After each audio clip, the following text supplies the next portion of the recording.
जय जिनेन्द्र बंधु। आज सुनते हैं श्री जिन संपत्ति व्रत कथा।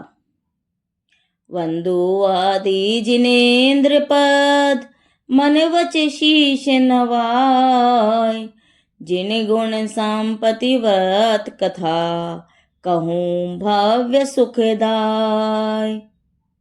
घातीखंड द्वीप के पूर्व मेरु संबंधी अपर विदय क्षेत्र में गांधिल देश में पाटलिपुत्र नाम का नगर है। यहाँ नागदत्त नाम का एक सेठ और उसकी सुमति नाम की सेठानी रहती थी। निर्धन होने के कारण उसका मन चिंता से अत्यंत पीड़ित रहता। वह वन से लकड़ी का भारा उठाकर लाते और बेचते थे। इस प्रकार उदर की पूर्ति करते थे। एक दिन वह सुमति सेठानी भूख प्यास की वेदना से व्याकुल होकर एक वृक्ष के नीचे थक कर बैठी थी। इतने में वह क्या देखती है कि बहुत से नर नारी अष्ट प्रकार की पूजन का द्रव्य लेकर बड़े उत्साह से कहीं जा रहे हैं। तब सुमति ने आश्चर्य से उन आगंतुकों से पूछा, क्यों भाई, आप लोग कहाँ जा रहे हैं और कहाँ का उत्सव है? तब उत्तर मिला कि अंबर तिलक पर्वत पर पिहताशाशय नाम के केवली भगवान पधारे हैं और ये अष्ट प्रकार के द्रव्य पूजार्थ लिए जाते हैं। सुमति सेठानी यह शुभ समाचार सुनकर सहर्ष सब लोगों के साथ ही प्रभु की वंदना के निमित्त चल दी। इस प्रकार जब सब लोग पिहताशय स्वामी के निकट पहुंचे तो मन वचन काय से भक्ति पूर्वक भगवान की वंदना पूजा की और फिर एकाग्रचित होकर धर्मोपदेश सुनने के लिए बैठ गए। स्वामी ने देव पूजा, गुरुपासना, स्वाध्याय, संयम, तप और दान इन गृहस्थ के कर्मों का उपदेश दिया।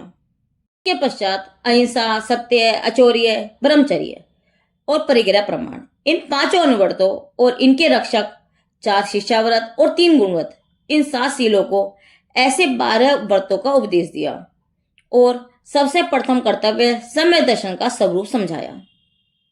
इस प्रकार उपदेश सुनकर नर नारी अपने अपने स्थान को लौट चले। तब सुमति सेठानी जो अत्यंत दरिद्रता से पीड़ित थी, अवसर पाकर श्री भगवान से अपने दुख की वार्ता कहने लगी। हे स्वामी, दीन बंधु, दया सागर भगवान, मैं अबला दरिद्रता से पीड़ित हूँ और नितांत व्याकुल हुई कष्ट पा रही हूँ। कौन कारण से संपत्ति मुझसे दूर रहती है और वह कैसे मुझसे मिले जिससे मेरा दुख दूर होकर मेरी प्रवृत्ति दान पूजा आदि रूप हो। किसी कवि ने ठीक ही कहा है, भूखे पेट न भक्ति होए, धर्माधर्म न सूझे कोय।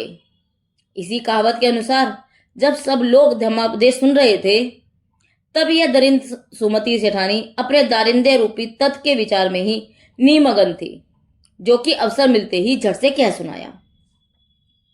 स्वामी ने, जिनकी दृष्टि में राजा और रंग समान है, उस सेठानी से चित्त को और प्रसन्न करने वाले शब्दों में इस प्रकार समझाया।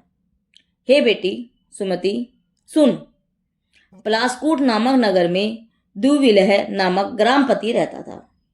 उसकी भार्या सुमति और पुत्री धनश्री रूप यौवन संपन्न थी। एक समय धनश्री 5-7 सखियों को लेकर वन कीड़ा के लिए नगर के उद्यान में गई, जहां पर एक वृक्ष के नीचे समाधि गुप्त मुनिराज ध्यान कर रहे थे। वह मस्त धनश्री मुनिराज को देखकर निंदा युक्त वचन कहने लगी और घृणा कर मुनिराज के ऊपर कुत्ते छोड़ दिए। इससे मुनिराज को बड़ा उपसर्ग हुआ, परंतु वे धीर वीर जिन गुरु अपने ध्यान से किंचित मात्र भी च्युत नहीं हुए। इस महापाप के कारण वह धनश्री मरकर सिंगनी हुई और सिंगनी मरकर तू धनहीन दरिद्रता नारी उत्पन्न हुई है। जो कोई मूढ़ नर नारी श्री गुरु पर उपसर्ग करते हैं वह ऐसी ही दशा पाते हैं और इससे भी नीच गति को प्राप्त करते हैं। सुमति सेठानी अपने पूर्व मंत्र सुनकर बहुत दुखी हुई और पश्चाताप कर रोने लगी। कुछ समय पश्चात धैर्य धरकर हाथ जोड़कर पूछने लगी, हे स्वामी, मेरा यह महापाप किस प्रकार छूटेगा? तब भगवान ने कहा, यदि तू सम्यक दर्शन पूर्वक जिनको संपत्ति व्रत पालन करे तो तेरा दुख दूर होकर मन वांछित कार्य सिद्ध होगा। इस व्रत की विधि इस प्रकार है।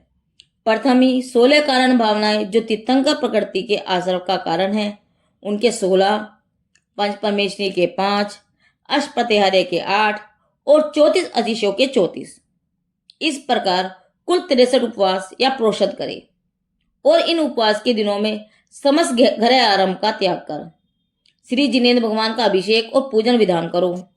दिन में 3 बार सामायिक या स्वाध्याय करो और उद्यापन की शक्ति न होए तो दूने व्रत करो। उद्यापन की विधि निम्न प्रकार है।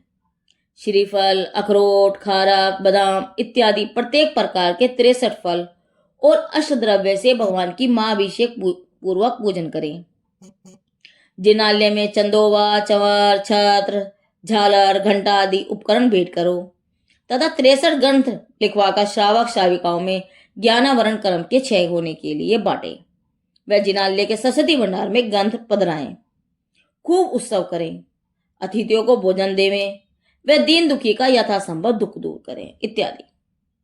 सुमति इस प्रकार व्रत की विधि सुनकर घर आ गई और श्रद्धा सहित यह व्रत पालन करके शक्ति अनुसार उद्यापन भी किया। सो आयु के अंत में संन्यास ग्रहण करके दूसरे स्वर्ग में ललितांग देव की पटरानी देवी हुई। पुण्य के प्रभाव से यह सोमप्रभा देवी नाना प्रकार के सुखों को भोगती हुई आयु पूर्ण कर वहां से चयकर इसी जम्बूद्वीप के पूर्व विदेह संबंधी पुष्कलावती देश की पुंडरीकर्णी नगरी से यज्ञदत्त चक्रवर्ती के लक्ष्मीमती नाम की रानी के गर्भ से श्रीमती नाम की पुत्री हुई और वर्ज संग राजा के साथ ब्याही गई। एक दिन ये दंपति वन कीड़ा को गए थे। सो वहां सर्व सरोवर के तट पर आए हुए चारण मुनि को आहार दान दिया और मुनि दान के प्रभाव से ये दंपति भूमि में उत्पन्न हुए। फिर वहां से चयकर श्रीमती के जीव ने जम्बूद्वीप अवतार लेकर आयका के व्रत धारण किए और संन्यास पूर्वक मरण करके स्त्रीलिंग छेद कर दूसरे स्वर्ग में देव हुआ। फिर वहां से चयकर जम्बूद्वीप के पूर्व विदेह बस्तावती देश के सुसीमा नगरी में सुबुद्धि नाम राजा की मनोरमा रानी के केशव नाम का पुत्र हुआ। उसने बहुत काल तक अपने पिता द्वारा प्रदत्त राज्य सुख न्याय नीति पूर्वक भोगे। कारण पाकर वैराग्य को प्राप्त हुआ और सिमंदर स्वामी के निकट जिन दीक्षा ग्रहण करके तपस्या किया तब के प्रभाव से संन्यास मरण कर 16वें स्वर्ग में देव हुआ। यहाँ से 22 सागर की आयु सुखपूर्वक पूर्ण करके वहां से चयकर जम्बूद्वीप के विदेह क्षेत्र में पुष्कलावती देश की पुंडरीकर्णी नगरी में कुबेर दत्त सेठ की अनंतमती सेठानी के धनदेव नाम का पुत्र चक्रवर्ती भंडारी हुआ।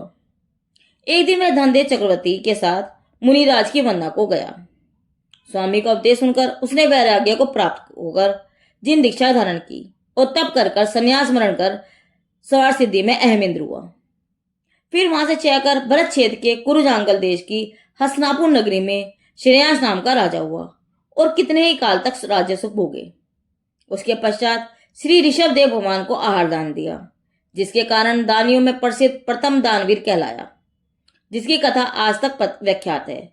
उस दान के दिन वैशाख सुदी तीज की अक्षय तृतीया या अक्खा तीज कहते हैं और उत्सव मनाते हैं, क्योंकि सबसे पहले प्रथम दान की प्रथा इन्हीं के द्वारा प्रचलित हुई है।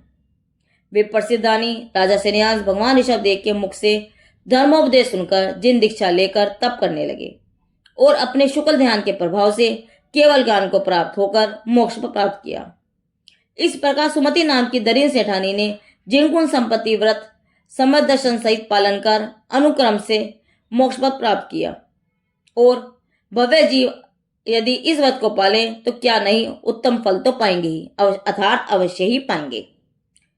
जिनकुन संपत्ति व्रति करो सुमति वर्णिक नर नार, नर सुर के सुख भोग कर फेर हुई भव पार।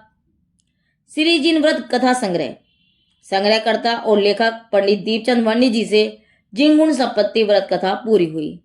जिन देव की वाणी आगम वाणी।